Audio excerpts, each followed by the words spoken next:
Bonjour, bienvenue sur Sudokanar. Il y a quelque temps, j'ai consacré un nombre important de vidéos à la préparation du Puzzle Grand Prix qui était organisé par la France en la personne de Bastien Viagem. Et il y a un type de vidéo, plutôt un type de jeu de logique que je n'avais pas abordé lors de cette préparation qui est Heiawake. Alors pour être plus précis, j'ai commencé un certain nombre de vidéos dans lesquelles je m'initiais à Heiawake, et le problème, c'est que j'ai pas réussi à finir une seule grille à l'époque. Donc j'ai laissé tomber et je me suis concentré sur les autres types de jeux de logique. Et forcément, pendant l'épreuve, je n'ai rien résolu de Heiawake.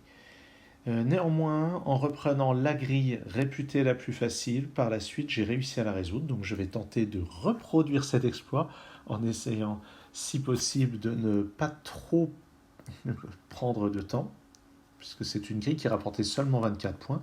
Donc je vais essayer de ne pas faire une vidéo qui durerait 40 minutes. Ça serait un peu ridicule. Par contre, moins d'une demi-heure, je ne promets pas. Alors, le principe.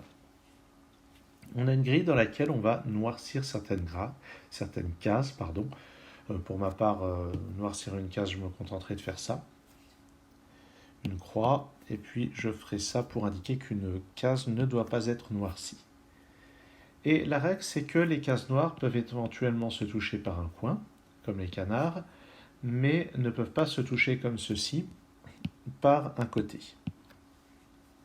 Par ailleurs, une fois qu'on a terminé la résolution, les cases blanches, disons les cases qui ne sont pas noircies, doivent être toutes connectées entre elles, c'est-à-dire on doit pouvoir faire un chemin comme ceci entre toutes les cases qui restent.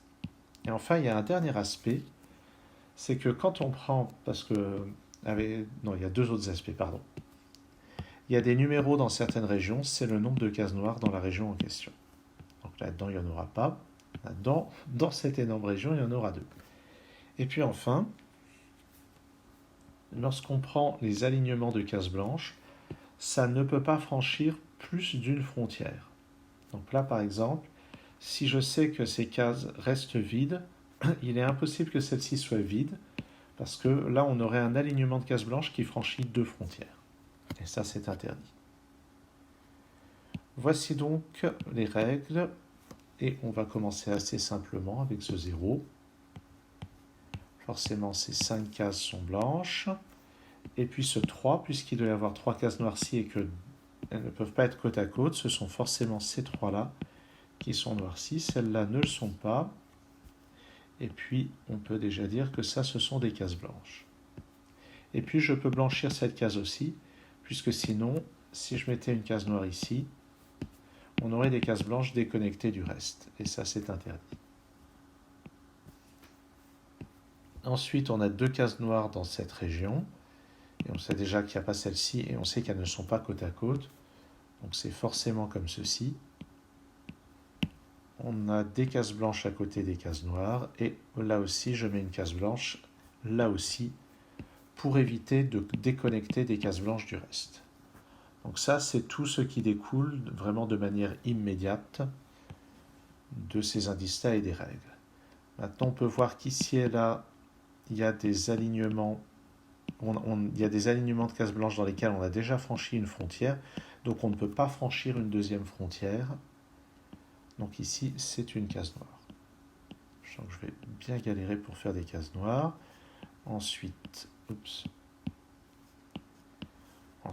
donc, on met des cases blanches à côté des cases noires.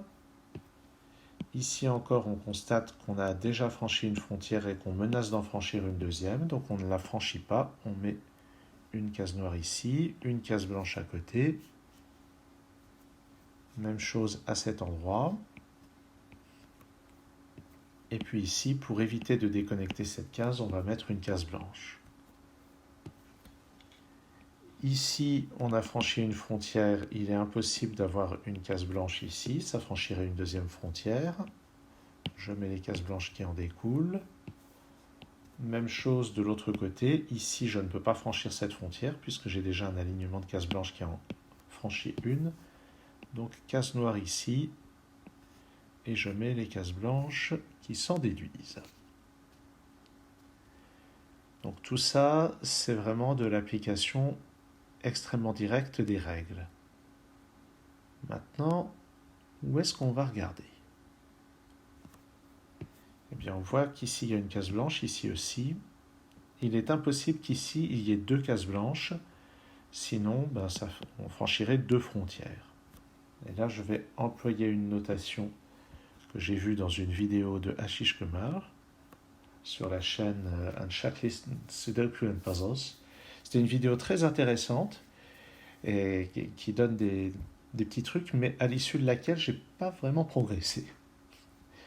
Donc ça, c'est une notation pour dire qu'il y a exactement une de ces deux. Enfin, on sait qu'il y a une case noire parmi ces deux-là, et forcément, il peut y en avoir qu'une. Ah, mais ça peut pas être là, puisque sinon, ça isolerait ce point.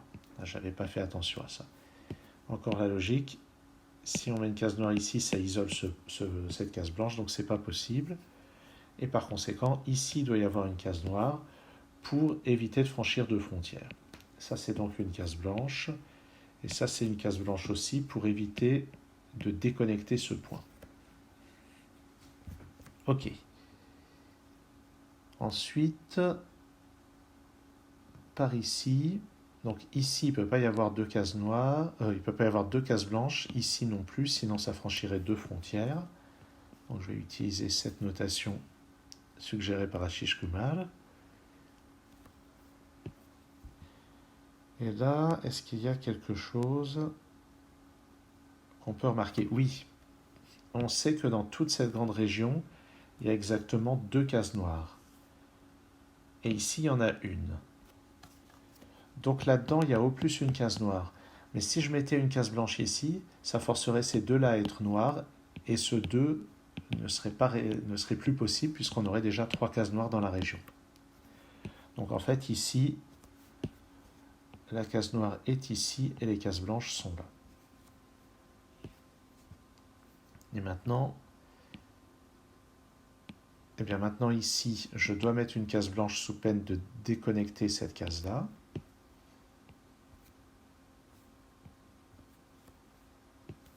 Et puis, donc il va y avoir une case noire ici ou là. Ah mais maintenant, dans cette ligne, dans cette colonne plutôt, il n'y a quasiment que des cases blanches. Et si je mettais une case blanche ici, on franchirait deux frontières. Ça, je suis sûr que je ne l'avais pas remarqué dans ma résolution d'après-coup. Donc ça y est, on a les deux cases noires. Donc ça, c'est des cases blanches.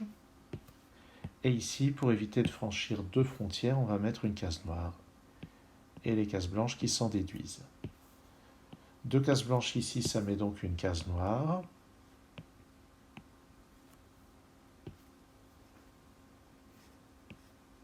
Là, on n'a pas de risque de déconnexion. Ah oui, ça mettait une case noire pour éviter de franchir deux frontières. Et après ça,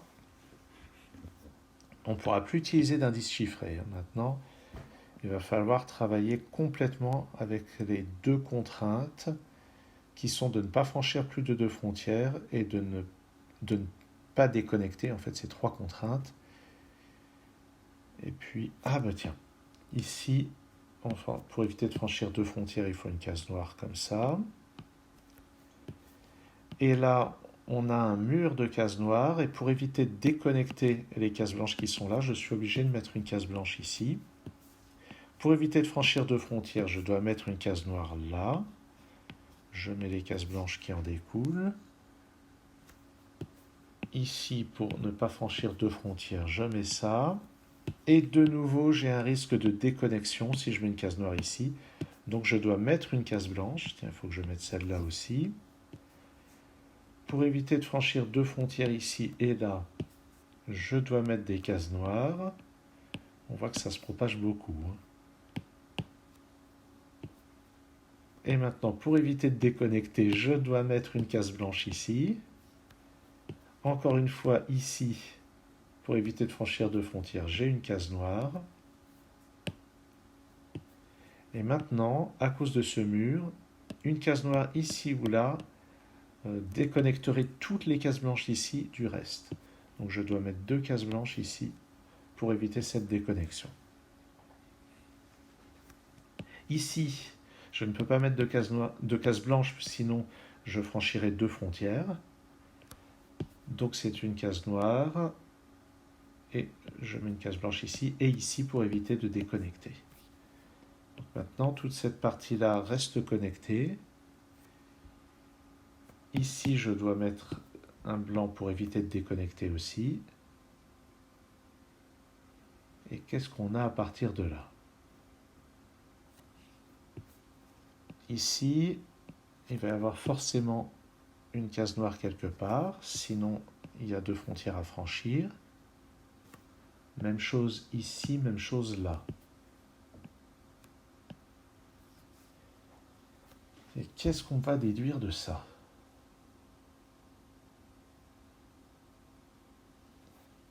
C'est là que ma vision des choses est assez limitée.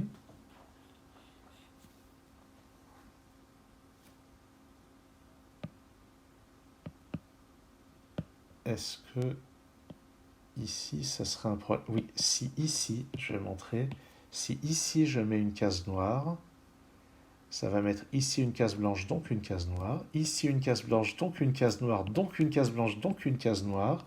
Et si on fait ça, on voit qu'il y a vraiment cette réaction en chaîne qui va faire que tout ceci va être déconnecté du reste par ce mur de cases noires.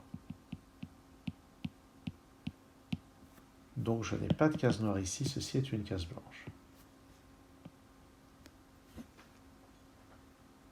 Est-ce que j'ai un autre raisonnement du même genre? Oui. Si je mets une case noire ici, je vais avoir des cases blanches ici, puis des cases noires, et je vais avoir une case déconnectée ici.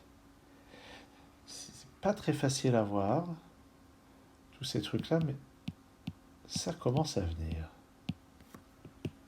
Donc j'ai une case blanche ici. Est-ce que j'ai autre chose? Je crois que j'ai besoin d'une case blanche ici aussi. On va voir. Si je mets une case noire ici, ça met une case blanche là, donc une case noire ici. Et... ah non. Non, je vais imaginer que ça allait mettre une case noire ici, mais je vois pas bien pourquoi. Non, au contraire, ça met une case blanche ici, une case noire là. Blanche, blanche. Non, ça ne crée pas de problème, ça. Voilà. Donc, je disais que je commençais à voir les choses, mais pas tant que ça, en fait.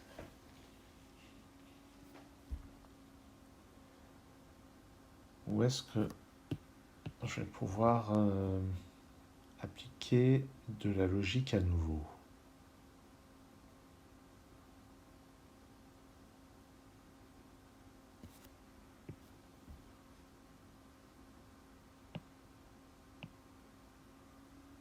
Ah, une case noire ici, ça va poser problème. Si je mets une case noire ici, ça met une case blanche là, donc une case noire là, et je crée une déconnexion. Donc, ici, j'ai une case blanche. Donc j'ai une case noire là, d'après la notation que j'avais employée. Après ça,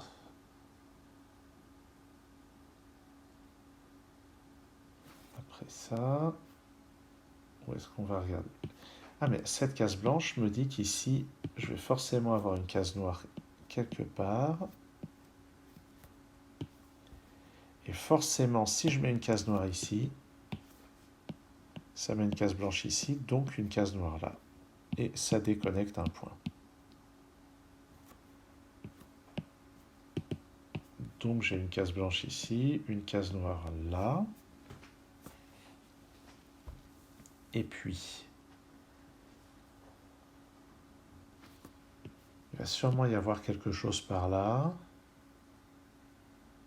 Ouais, si je mets une case noire ici, ça crée ici une case blanche, puis ici une case noire, et j'ai tout ceci qui déconnecte les cases blanches qui sont là-dedans. Donc je dois avoir une case blanche ici, Et puis... qu'est-ce qui va se passer?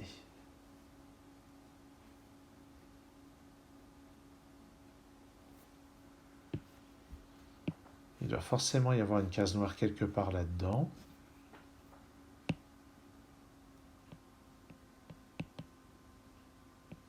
Qu'est-ce qui se passe si j'en mets une là? Je vois pas tellement quel problème ça poserait. C'est plus si j'en mets une là. Qu'est-ce que ça va impliquer? Oh, mais ça fait une demi-heure que je rate ça. Si je mettais une case noire ici, ça déconnecterait les choses. Oh.